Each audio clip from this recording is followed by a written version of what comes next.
Welcome to the ACAS Raw podcast, officially featuring Ben Sexton, personal trainer, entrepreneur, philanthropist, education, life experience. Philanthropist. So what brings you into my life? Oh, mate, what was it? It was one very weird coincidence, right? Where I was working at the shop for supplements, and then this guy comes in and he's like, I need something to make me work harder. And I want to grow muscles. And I was like, bang. Without having to sound that like this podcast is sponsored, we will be mentioning names of supplements and things like that. Next minute endorsement sponsorships come through. So immediately got him on Faction Labs Attention, which is just a nootropic blend that just absolutely blows your mind, and you literally don't want to take it after 12 o'clock in the afternoon. No. And then at the same time, we jumped on the, the 13 Lives testosterone thing with the terkesterone. Same one as Andrew Huberman was using. Yeah. Remember that? What are your thoughts on that? Honestly, terkesterone, it's such a mixed bag of reviews. If you look at all the guys talking about it on the internet, a lot of them basically say it can work, it might not work for you. It's all based on apparently how your genetics are. So some people get good results, some people don't. I honestly don't have an opinion on it. I've used it once, didn't really feel anything, so I just stopped using it after about 30 days. So for people that want to grow using testosterone boosters, what would be your advice? I think really the only one that I would recommend is the Tonkat Ali. Just straight. I remember using Tonkat Ali when I first was about 5 years ago, and I had a very high increase of energy. I think with most natural test boosters, what we're looking for is basically just the idea you're waking up with a little bit more pep in your step. I mean, you're not going to get anywhere near the same effects as if you're running a cycle. But if you're running just Tonkat Ali for like 6 to 8 weeks, and then you cycle that off and you wait 3 months and you keep running that, it's definitely going to do better than having nothing at all. And that can even break us into the fact that like, one of the things I've been looking at lately, going off on a little tangent, is the placebo effect, right? And obviously the placebo effect is so highly regarded in the medical industry and with experiments and things that they've got double-blind studies and they've got all these different things going on. And it comes down to the fact that placebo effect, they say like, just by the fact that you can believe that something's going to work, you get up to a 20% chance of it actually happening. So is that actual thing? Yeah, so if you tell your brain that you're actually going to change by having this product, even if the product's just a sugar pill, your brain will actually convince your nervous system and it'll convince everything around you that that's actually going to happen. So you're saying that, say for example, if the product is $100, you're spending $100 just to make yourself believe something. That's not actually doing anything. Well, the thing is, if you think of it that way, I mean, but... So what if you can get something that's $10, so you're paying $10 for the belief instead of $100? Or is that just stupid? Oh, I mean, I think that's the wrong way to look at it. Because belief comes in the fact that how it's marketed, like if the product's being marketed like that, but the more I think about belief, I'm thinking more about the fact is the ingredient works. So if I'm buying a $10 ingredient, it's like the money value shouldn't really have anything to do with it. It's just how much it obviously costs to supply. Yeah. It's more about the fact that I know what's in the product and it's going to work. It's like Brazil nuts, for instance, right? I have a highly big belief in Brazil nuts, and you should have like 3 to 4 a day, as long as you're not allergic to them. And that's going to boost your selenium, it's going to boost all these different vitamins that help to increase your testosterone, your sleep, it's going to decrease your stress levels. Like all these sort of things, all these vitamins, nuts, food, it all comes down to one thing. You're really trying to just either like increase the amount of hormones you can have running through your body. You want to feel good at the same time, but like it's all about the belief that what you're taking is going to work. So I believe that Brazil nuts make me feel better every day when I take them, and I will feel that. That's what the belief is, right? It's the fact is that no matter what I'm doing, the thing I'm going to be doing, whether it's wearing a Whoop band, whether it's wearing a crystal around my neck, if I believe that the crystal is going to make me feel more grounded, it's 20% more likely to happen than if I didn't wear the crystal at all. So it's a 20% chance, and if you like just the fact that it's a stone, and you like just like it's jewelry, for instance, it's a 20% chance that I'm going to feel better about myself. It's like it's a no-brainer. And 20% times that by 365 days a year, that's like a massive growth. Exactly. Like one of the first things I noticed, I recently got into the whole crystals and starting to go down the spirituality track in 2023. at the beginning of the year. I put this on, and I walk into the gym upstairs, and I immediately feel like I feel more centered and more grounded. It's weird. They say that hematite, the crystal that it is a grounding crystal. So it's supposed to like make you feel like you're a lot more stern, you're a lot more strict, but you also feel a lot more safe and secure in yourself. And you can express yourself without having to have that anxiety effect or like feeling like you're just floating around the room, like you're kind of a little bit more of a shy end. But as soon as I put this on, I walked upstairs.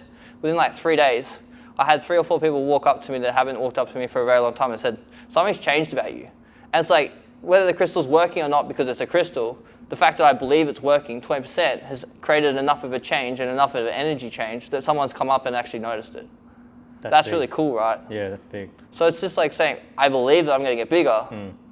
20% chance you're going to get bigger. You tell yourself that every single day. It's just affirmation, right? And then you put that energy into it more, that 20% energy more into it, which will account to adding more and growth. Exactly, right? Yeah. And then as long as you're affirming whatever your belief is, and your belief is a constructive thing, and it's pushing you in the direction that you want to go in, right? It's going to make a difference. 20% is a lot, right? Yeah, that is a lot. So then in terms of how have you come about being like this type of person? Well, I think it comes down to the fact of like, growing up, I always just felt like I needed to try and improve what I was around, or I wanted to improve myself. Ever since from a very young age, I was reading Men's Health, like probably like 13, 14 years old. I always had would spend my money on buying Men's Health magazines. I had a collection for like 4 years. Like this was obviously, the internet was like still growing, and it was like, when I was 12, it would have been like 2012 I graduated school. So like 2008. So like the internet's there, Google's there, everything's working. But having that like collection of magazines and then going through them every day, looking forward to buying them every month, like that self-improvement of like trying to improve yourself. I guess that comes from the fact of not feeling good enough in your own skin, that you want to try and become a better version of yourself. And it's like, it's a driving force from an insecurity, but it's also the fact that you're taking responsibility and you're trying to fix that insecurity, whether it's the right way to fix it or not, which I learned later down the path. It's not really the best way to fix it is to follow everybody else's advice. But that's a whole nother thing. But from there, it's like spending time around, like obviously teachers, coaches, playing a lot of sport. Everything's about trying to be the best you possibly can at everything you want to do. It's just instilled in you, right? And then it just leads through to your career. If you keep following the right thing and you keep enjoying what you're doing, right? Self-improvement is something that you're either born with and you really, really love, or it's something that like you don't have. But you can learn to love it, but some people are going to be more passionate than others about it. That's when it comes down to like figuring out what you value at a young age, and then really solidifying it and really meditating on the fact is that you have values, and what values do you have, and then from there, allowing those to shine through in whatever you do. So what's your passions? So obviously, when it comes to that sort of thing, it's like self-improvement, right? It's just anything that's going to make me be a better version of myself tomorrow, but instead of looking at it harshly like I would look at it like 5 or 6 years ago where I have to be better, it's like I understand that I'm who I am now and I can go that way and that's where I want to go, but at the same time it's not being harsh on myself and saying I have to do this today, I have to do that tomorrow. Because there's so much advice out there like you can't stop, you have to keep going, it's exhausting, right? That's what burns people out, right? Yeah, it burns people out. So it's got to be the self-awareness to know when the time is to take the step back and say, okay, I'm going to take a rest now, but then I'm going to go back to it, and then you're going to move on from there. And that's, I think, one of the biggest lessons I've learned in the last couple of years is slowing down the idea of having to be better every single day, because that ultimately was leading towards burnout, misery, not sleeping enough, and feeling really exhausted. And now and also the fact is you don't appreciate what you have around you because you're constantly looking for the next thing. You're constantly looking for the next client. You're constantly trying to get the next bench press. You're constantly trying to get the heaviest leg press, trap bar. Everything feels like you can't enjoy that satisfaction of it. But now it's like I look at it and I go, I can appreciate where I'm at. I can kind of see where I want to go. And right in that present moment, that's what I'm going to decide if I'm going to do the right thing by myself and my values. And that's how I decide that I know that that's my passion. It's like my values and where my intuition takes me is where I feel most passionate about. And then following my passions increases like just the enjoyment for life. And as soon as I pick something that I know isn't something I'm passionate about, that's when I feel like I'm ending up in a rut. And do you feel that? Yeah, feel it. You can feel it. Like you feel drained. Like when you come and do something you're passionate about, sure you get tired, but at the same time it revitalizes you in the same sense. But as soon as you pick the wrong decision and you know you picked the wrong decision, it's like you're stuck in that sort of rut and you feel like, oh wow, I've got to get out of that. You know what I mean? True. Yeah. And do you see a lot of people doing that in life? I honestly, people's stories are so complicated, and I think, especially now with the social media, and it's being so prevalent, especially in the last couple of years because of COVID and stuff, and everybody and coaches and everyone's kind of gone from being that face-to-face trainer, because a lot of my Instagram was just basically PTs, and everyone kind of migrated from face-to-face to online, and now it's podcasting and it's all sorts of weird things that whatever people can come up with, right, to get their sort of like story out there. I think it comes down to the fact is if you keep watching the same content of the same sort of thing over and over and over again, I think that's when you can become like exhausted and burnt out. And I think a lot of people will need to take a step back and say, okay, this person's doing this and this person's doing this. And like I can see where the two things go together, but at the same time, I want to do this a little bit more this way. And it's kind of taking different parts of each other's content, let's just keep using the word content, and then trying to meld it into what they feel like is right for them. But if you don't have enough self-awareness or you don't have enough confidence and you just become sort of like the person who's trying to copy your latest hero, I think that's going to end up in a point where you feel very, very drained because you realize that's not your story. That's very your true. story is to trying to... It's always been about, for me, one of the biggest things I think about whenever I want to take on advice or I have a mentor or something like that is don't follow blindly. Like you want to follow enough and you want to take tidbits of here, you want to take tidbits of here, and then you want to put it together with what aligns with your values. And then by understanding your values, coming back to that point, when I was younger, and understanding what I want and where I value things about, I can then say, that person, this part resonates with me, this part resonates with me, I don't need that. So I can take 3 pages of a book and use those 3 pages and get rid of the 300 others, and know that part's for me, the rest of the book's for someone else. Have you noticed that about books? That when you get a book, and like for example, you get a summary on Instagram or the web or wherever, and you're like, that's an awesome book, I'm gonna read it. And you start reading into it, and you're like, this has got nothing to do with what I wanted. Yeah, exactly. It's just like trying to go into someone else's story. Yeah, but at the same time, it's like the best thing about it now is that technology is so great that you can kind of get an executive summary on any book, and you don't have to waste the time to try and find that part of information you want, right? There's apps like that, isn't there? Yeah, so that like gives you Blinkist and things like that, yeah. It just gives you a summary of what, pretty much, instead of reading the whole book. Exactly. Wasting all that time. That's what like audiobooks is a really good example, because you're listening to something and then it's in the background, and then you might then hear like 1 word or 2 words and that piques your interest, and you listen to it for like 5 minutes and you go, okay, I'll remember that for a long time, and the rest of it you can kind of move on from. Yeah. But yeah, there's so many different avenues in terms of how people can pick up new information and then see where they want to go with it. So And all these people that have read books for years and years and years, and they've got library of books. So you're telling me they sit from front to back and read every part, regardless of the information, if it's valid for them? I think that's the old school way of doing it. I think if you look back at like our parents, and my parents always had like a lot of books because they didn't have the internet, and there was like books on childcare, it was books on how to like renovate a house. It was like they had to learn everything from like written. So they would sit there and they would obviously use a book, however they need to use it. That's the thing about books, right? There's no written laws. You can't pick the book up and get in trouble for reading halfway through and missing the front. Yeah. So it depends on how disciplined someone is. Some people will only pick it up and they'll check the chapter they want, they'll read that chapter. Other people will sit down, read the book cover to cover. Yeah. I always find I read a book until I feel like I'm about to finish it, then I stop. I don't know why. It's like that last little bit, I'm always distracted by the next thing. It's almost like I want to learn a bit about this, then I want to learn a bit about this, and I never actually realize that I need to get to the end of the book. But then I always go back to it and then just double check. Like things, what would I say?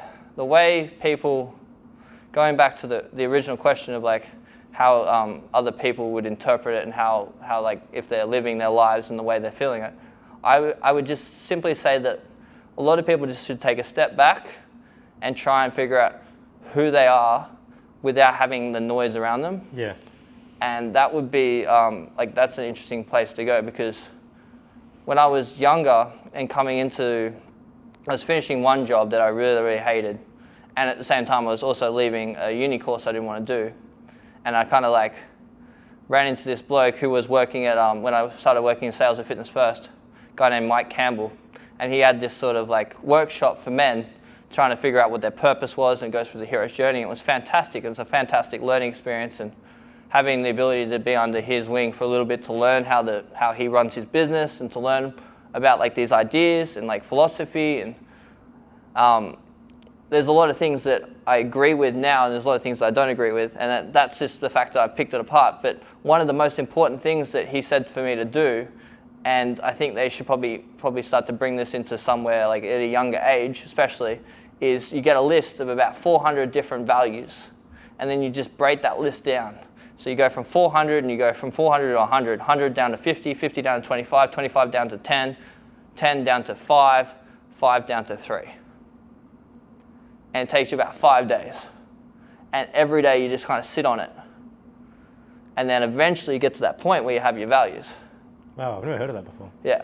So at the end of the day, I started with 400, and I ended up with the last 3 was always be authentic, always be creative, and always be generous. And as long as I pick generosity, authenticity, or creativeness, I feel like I'm going to have a good time. Very true. And life, obviously, it doesn't always give you good times, but if you can try and program yourself to follow things that are going to give you a good time, no matter what sort of stress you get into later in life, at least you know that you kind of already picked the things that are going to bring you that sort of joy anyway. Because life's going to throw shit at you the whole time. But at least if you know I'm working authentically because I love my job, and I love who I work with, and I love my clients as a personal trainer. And I think generosity, how else can I serve my time and like give to people, like to obviously educate or whatever I need to do. Like generosity is just a big thing in general.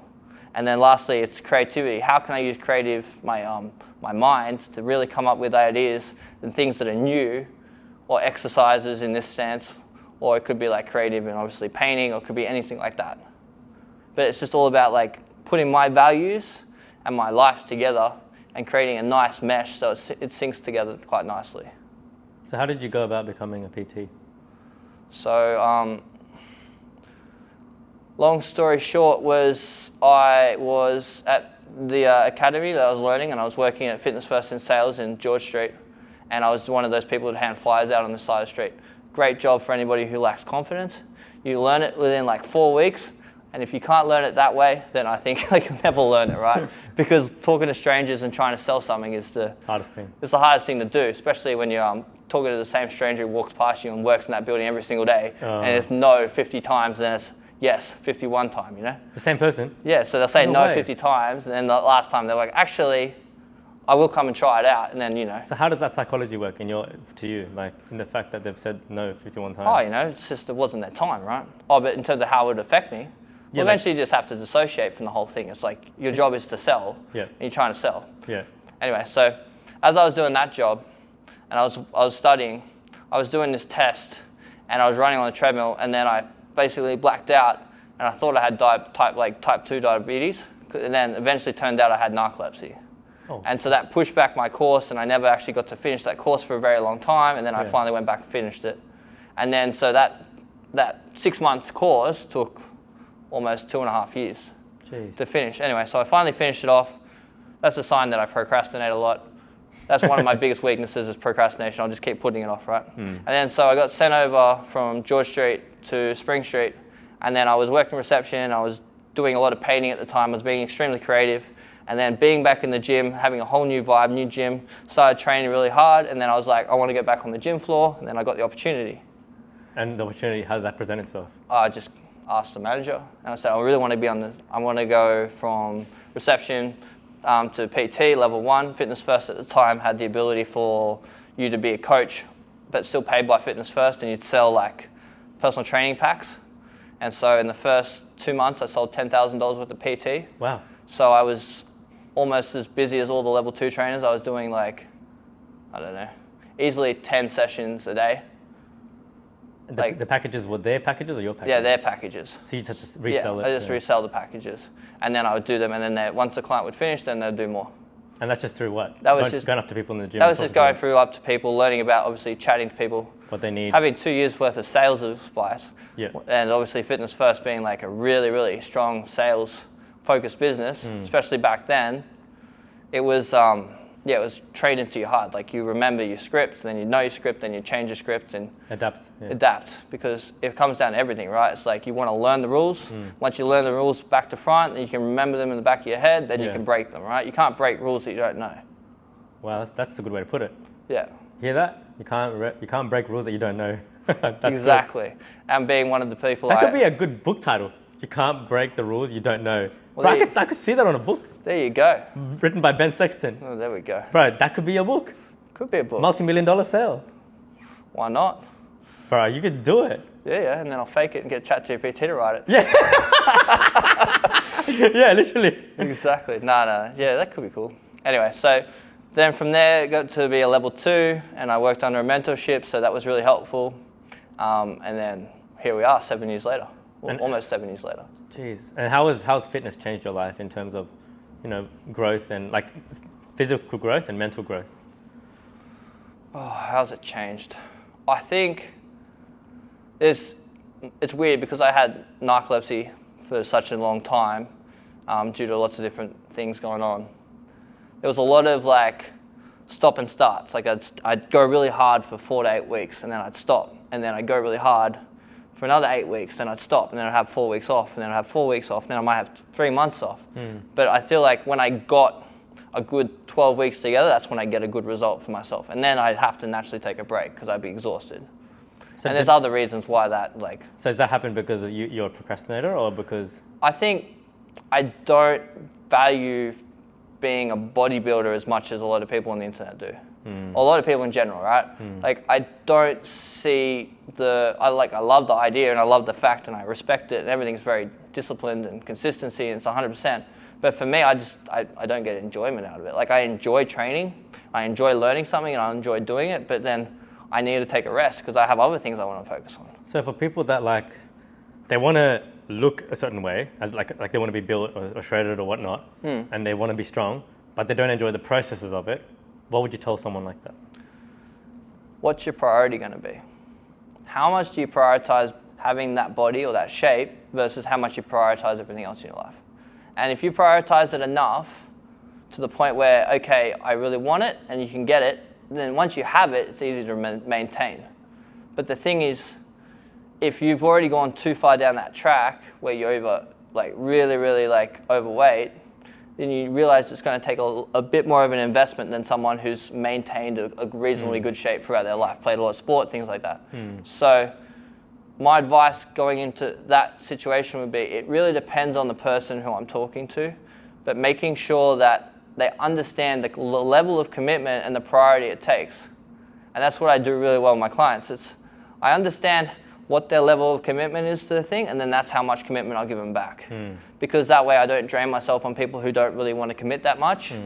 Because no matter what you say to someone, you can't control what they're going to eat behind the closed doors. And I can be as motivating as possible, not to say like everybody needs someone right there every time, but like people are going to be what they're going to be. And if I spend my time struggling on people that really don't have that priority in place, then I'm missing spending that time on someone who really does prioritize that time and really wants that result. Simply put, if I was to break it down, it's your priority to how badly you want to have what you want, and then for you to work at it.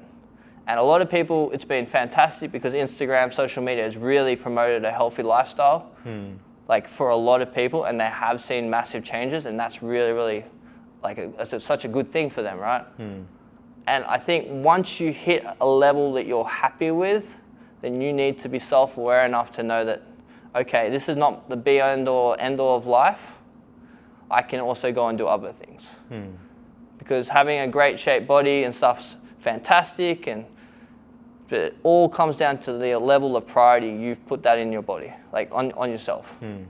But if it's causing you to get stressed, it's not worth it, obviously. Well, yeah, it's not worth it. Or something about the process is wrong. And that's what you have to look at and you go, okay, is it the fact that they're uneducated enough to know there's other options out there to help them hit the nutrition they need to get? Because there's so many products, like in the last 5 years, the amount of products I can offer to my clients in terms of increasing their protein intake, like there's jelly on the market that's 30 grams of protein per serve. And it's like, it's jelly. Yeah, exactly. And there's nothing else in it. Yeah. And then, but that wasn't around like 5 years ago. Yeah. Like a lot of the old school bodybuilding stuff, it was painful, right? It's chicken and rice and like that's still the way it goes for most bodybuilders. But for the regular person who's just coming to the gym and wants to look in good shape for summer and not ready to just jump on stage or never wants to jump on stage, there's so many options that are going to help them improve their physical appearance, not only their health as well on the internals that weren't there 5 years ago. So that's really, really good about this industry. Like it's really evolving in the right way. Yeah, that's true. In terms of growth, right? What's the fastest you've seen someone grow in a short period of time when you've been training them? Yeah, on or off anabolic steroids? Natural. Natural. It's the fastest I've seen someone grow. You can get a decent change in 12 weeks. Really? In 12 weeks? 12 but weeks. That's training like 5 times a week, right? It's training 3 times a week. 3 times a week, right nutrition. Obviously, the change depends on the person, right? Are they trying to lose weight? They're trying to put on more size, more muscle. In that situation, you said you wanted someone to get bigger. So people will appear bigger when they're leaner. That's true, yeah. Whether they're 3 or 4 kilos lighter than they were actually at that weight beforehand. So that's also another thing you can consider, right? It's like you can recomp someone. Normally a body recomposition will take longer than 12 weeks because you're trying to do 2 things at once. You're trying to lose body weight, but at the same time you're trying to maintain muscle mass, increase glycogen stores. And so first thing's going to happen is as soon as you put someone in the gym and you get their nutrition going okay, and they get their carbs right, then they're going to start having the glycogen in the muscle tissue grow up anyway. So one of the coaches once told me like your muscle's got like different things. It's got like a fuel tank, an engine, and the size of its wheels. And one of the things that you'll never lose is the engine size of a muscle unless you go into severe starvation mode and you're stuck on a desert, right? And you can't eat. And that's muscle wastage, and that happens like in hospital. But then you've got glycogen stores. And you've got the ability to build up bigger glycogen stores by having bigger muscles. And you can train glycogen stores to grow bigger as well. But the glycogen store is like the fuel tank. So the first 4 to 8 weeks of training someone, if you can train them correctly, you can actually increase their size of muscle exponentially because their fuel tank's basically just becoming the right size again. So to use an example, if I don't train for like 8 weeks, but then I start training for 2 weeks again, it looks like I've been training for like 6 months straight, just because of the fact that the glycogen stores are low right now, but then in 2 weeks' time, I've been having enough carbs, I've been starting to use muscles again, I'm getting all that shit back together, and my body really quickly adapts to that, so it almost looks like the glycogen stores has made me look like I've had an overnight transformation. But then as soon as I stop training again, I stop eating all the carbs, I stop eating correctly, that glycogen store will be lower, and then therefore you look flat again. So if you just want to give someone the appearance that they're looking better, then you just train them really, really hard, you pump them full of carbs, and you just watch their muscles like expand. But if you want someone to change a lot, you want to try and start with a slow amount. You want to try and increase different things over a period of time. Does it make sense, or I kind of going off a tangent? No, it's good. But yeah, so the quickest you make someone change is about 12 weeks. Any shorter than that, it's like, what are you doing? What's the point, right? Unless they're trying to learn like a particular technique or something, I wouldn't really see the point in training someone for a shorter period of time. And so how long have you been a personal trainer for now? About 7 years. 7 years, damn. And when you were in school, that's what you wanted to do? When I was in school, I wanted to be a mixture of an architect and a commercial interior design and some sort of 3D visualization. So that's renders for architects and things like that. Or like, I studied commercial interior design, so that's like using 3D products to create amazing photos before the actual location's created. I really enjoyed that. I was really good at it. And then how come you got into PT? Well, I just played sport, and I just kept playing sport my whole life. And then I always loved the gym since I was like, as soon as I could get in the gym, I was allowed to get in the gym. And then from there, it's like I had a chat with my dad one day because I left the course and I was really, really tired from other job that I was working. And he said, like, what do you want to do? And I was like, I'd really like to be a PT. And he was like, where do you want to do it? I was like, Bondi would be a great spot.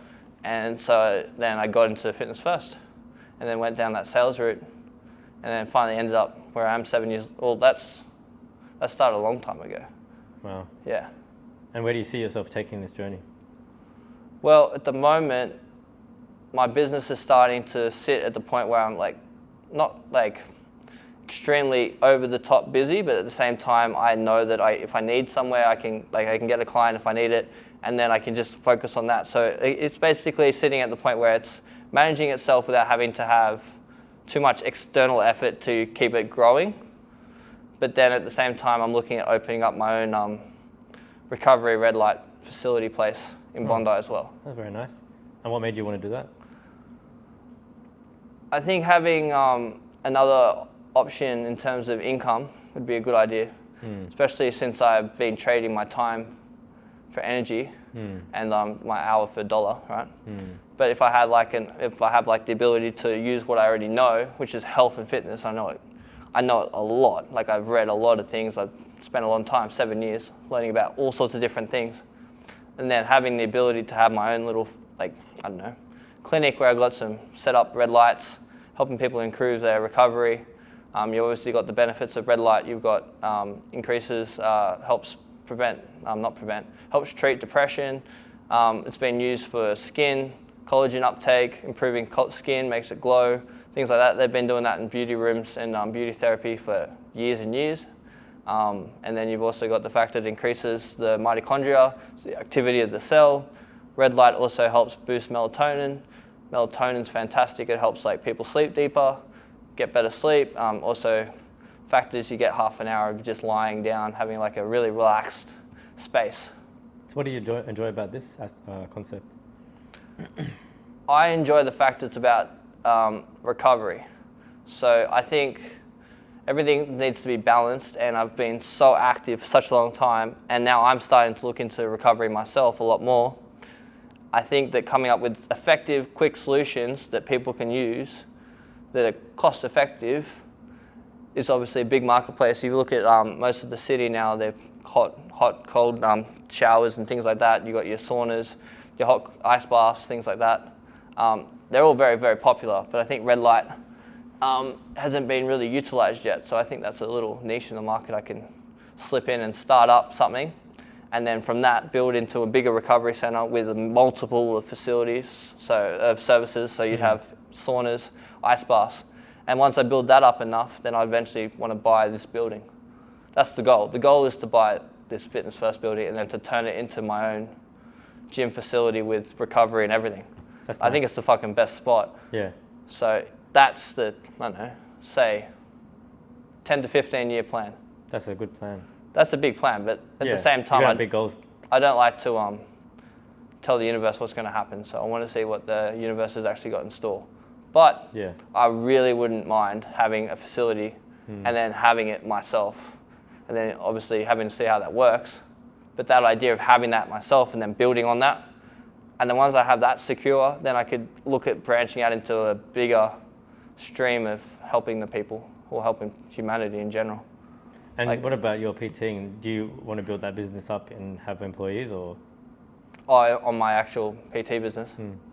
I think if I was going to do anything, it would be keep doing PT in a limited capacity, and then I could branch out if time allows me on the other business.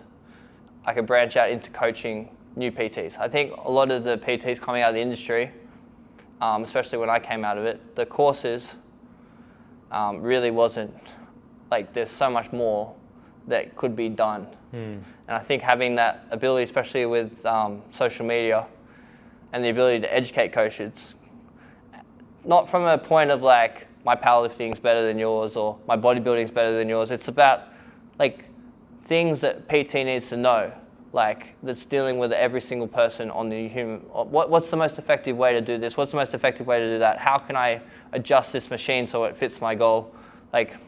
A lot of the exercises upstairs that I do with my clients, I never actually did in the beginning because it weren't just machines, right? They were there are different techniques on how to use the machine and things like that. So coming from the point of spending 7 years in the same gym and customizing everything and working through hundreds of different body shapes and clientele, and there's so much different things, from the fact of like business knowledge of direct debits, managing CRM, all the way through to like lower back pain, shoulder pain, why this is happening in the first place, but then sorting it out in like a course form structure and then writing a course, and you can sell that. Or I could just like teach seminars or something. That'd be a good idea to do. Yeah, because if you could really educate PTs coming on, like that's like invaluable to them. That's something that TAFE and uni or whatever does not teach. It's like you're teaching through your personal experience. Exactly. And that's very powerful. They have TAFE and uni people have PTs come in and they do like a couple of days or something. But I think having a solid like foundation or an encyclopedia of exercises and things and different techniques that are really outside of the box thinking that people need to, it's like, because there's so many videos on how to do a bench press, so many videos on how to do a squat. Like that's great, but there's not that many videos on like the out of the box ways of like helping people. Because I think the more out of the box ways that you can watch, the more out of the box ways you can think of. So if you see someone using a machine that you've never seen used that way, and then you let that sit in the back of your brain for like, I don't know, 10 days, and then you start using, and then you see something else. Say for instance, I see a shoulder press exercise on Instagram, and then I saw how that machine was used 10 days ago in a different way, then I can go, actually, hang on a second, I can use that same leverage on this new exercise, therefore I can do this, and that exercise is actually going to work really effectively for the shoulder pain that people are experiencing because their rotator cuff doesn't work, so that stabilizes that. Now, obviously, you can see my brain's running at 1,000 miles an hour, like coming up with scenarios. Yeah. But having the skill set, let's call it the toolbox.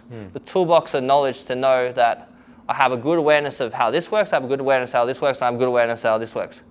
What can I use in my toolbox to solve the problem my client has? If your client has a problem with bending their knees due to a knee reconstruction, what options does my gym allow me to have based on the tool set I know, and how can I help them?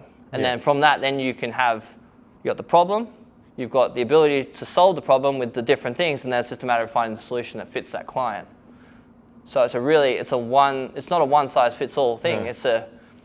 You're basically building up yourself the ability to have a massive amount of experience and skills that will range from stretching through to bodybuilding knowledge, through to powerlifting knowledge, through to a bit of physio stuff that you've seen, and then courses you've done, and you put all that together and you create this massive toolbox of information, and then you can then use your own mind and your own subconscious, which is really good at doing, to come up with ways on how you can solve that problem of the client. And once you solve their knee issue, the client's going to love you because they're going to be moving more effectively and they're going to have a lot more of a better time just in life in general. And once you can show someone that you actually heard their problem, you listened to it, you understood it, you didn't make it worse, but you made it better, and then you gave them hope, and then from hope, obviously you did your job. Like, obviously don't just give them hope and then be shit at your job, right? Yeah. That's where the toolbox comes in. You have to have a good toolbox, and then that way you can really help someone out. And then they'll be really grateful for you. 100%. Because being able to move effectively and pain-free is a human necessity 100%. that everybody wants to have. Imagine every day you wake up with back pain when you wake up out of bed, like so many people do. And that's just because they don't understand that their body is in an incorrect position when they're sleeping. So if you know how to train their body so it sits in a better position throughout the day, then it will naturally train itself to sit that position while you're sleeping, and then the pain will go away. Another tangent while we're on the topic of pain, it's really interesting that the research is coming out, or obviously it's been out for quite a while. A lot of it comes down to the fact is that a muscle or an injury will repair itself within 3 to 4 months to 6 months, depending on how traumatic the injury was. And once after that, it's just the fact that it's the nervous system programmed to know that when it happens to do that movement, it's going to have pain because of that pain's been there the whole time for 3 months. Then after that 3 months, the pain's still going to be there because the brain still sends that signal. Does that make sense? So the muscle isn't damaged anymore. Like it's effective, it's repaired itself, it's healed. As long as you've had nutrition, collagen, whatever you need to repair it, the signal's still being sent that it's in pain, but the muscle itself is actually ready to work. So how do you change that? So there's like different ways. You've got, obviously you can use frequencies to interrupt pain signals, you can use infrared light, you can use all sorts of things. The most important thing is you can build confidence in that person so that they feel comfortable going back to that position again. Yeah. So many of my clients have had knee reconstructions. They're like, oh, I can't bend my knee anymore. I can't lunge. I can't do this, can't do that. I'm not talking like 40 years old. I'm talking like 70, 80-year-old client. And he's like, oh, I can't like bend my knee more than this amount. And now I've got him like almost to the point where he can get his ass to grass squat with a goblet squat. And why is that? Because we've constantly created a situation where he's felt confident enough in that position that his body's then started to allow him to reach into a deeper stretch and a deeper stretch and then build strength and deeper stretch. Wow. But that's not like, this also comes from the fact I'm not a trained physio, I'm not a trained chiropractor. This is just the fact that I picked up so many different skills and I have self-awareness to know where I need to obviously put the brakes on. Yeah. But I can apply those same ideas that I've been taught about, learnt about, gone to seminars about, and I can perform it on my client in a safe environment. And from there, gotten results that someone else would have been able to achieve if they've had that same solution. You should write about this. You could literally create a book. Probably. 100%. But that procrastination, you know. Procrastination and narcolepsy is a pain in the ass. I still can't drive a car anymore. I mean. Oh my gosh. So, how do you feel about like the way your life is at the moment? There's a change coming. There's a change coming. There's a change coming. I've been doing this a long time. And I can feel it coming, and I know it's coming, and I know it's going to be hard, especially if I have to make decisions that's going to interrupt other people or interrupt my clients and things like that. But I know that I've done what I needed to do in this area, and I know I need to move so I can grow. Yeah. But at the same time, there's so much of me left in the gym that like just really wants to be there, really wants to help them hit that that next PB or it's that dedication. It's not the fact I love fitness and I love training. It's the fact I love helping people. And where do you get that from? That comes from your soul. Like that comes from like your upbringing. That comes from the fact of like how you were brought up. But some people just have that anyway. It comes from reading about like meditation, reading about Buddhism, reading about religion, and understanding that like true happiness is the ability to give and not require anything in return. That's very true. We had this chat the other day upstairs, like the fact of when you give something and you don't expect anything in return because you are so content with like giving, then that's like pure joy. Like there's no better thing in the world, right? Nothing can replace, yeah. But the thing is you have to, one of the things I realize about myself is there's so many different levels mentally of negative patterns and things I've thought about based on having a job that's been so up and down financially that hasn't given me security to be able to feel like I'm capable of giving like in that sense. Like I don't feel secure enough in myself or in what I have substantially. Otherwise I do my job for free. Yeah. If I had millions of dollars, you could do this for free and I would be happy for the rest of my life. Yeah, exactly, yeah. But like, because I don't have that security behind me, and we live in Bondi, it's expensive, and I love convenience, and the most important thing to me is convenience, and so convenience is my work. My work is my passion. Comes back to the beginning, we were talking about passion. My work is my passion, and then from there, my passion allows me to be generous, so I can be extra generous with my time. Like, I don't have to be the most expensive PT in the gym. I mean, sure, I've been here 7 years, but I don't value myself based on how much I charge. I value myself based on how much I can help my clients change. And if that means that I have to spend an extra 5-10 minutes with someone, if I have the time, there's no hesitation. I'll spend that time because that time I also spend with that client, I'm also teaching myself, I'm also experimenting with other ideas, I'm also building more rapport with that client, and I'm having a good time. Like, what else am I going to be doing with my time? I think that's the golden answer. Can't beat that. You got to enjoy what you do with your time. And once you enjoy what you do with your time, you'll give everything you have. 100%. And without becoming like too large scale about the whole thing. It's like giving your time personally to someone else, like it's appreciated. And if you can then appreciate that yourself, then you don't need anything else in life. Thank you for your time today. No worries. That was amazing. I really appreciate it. I had a great time. It's good. Thanks for being on the podcast. No worries. Anytime.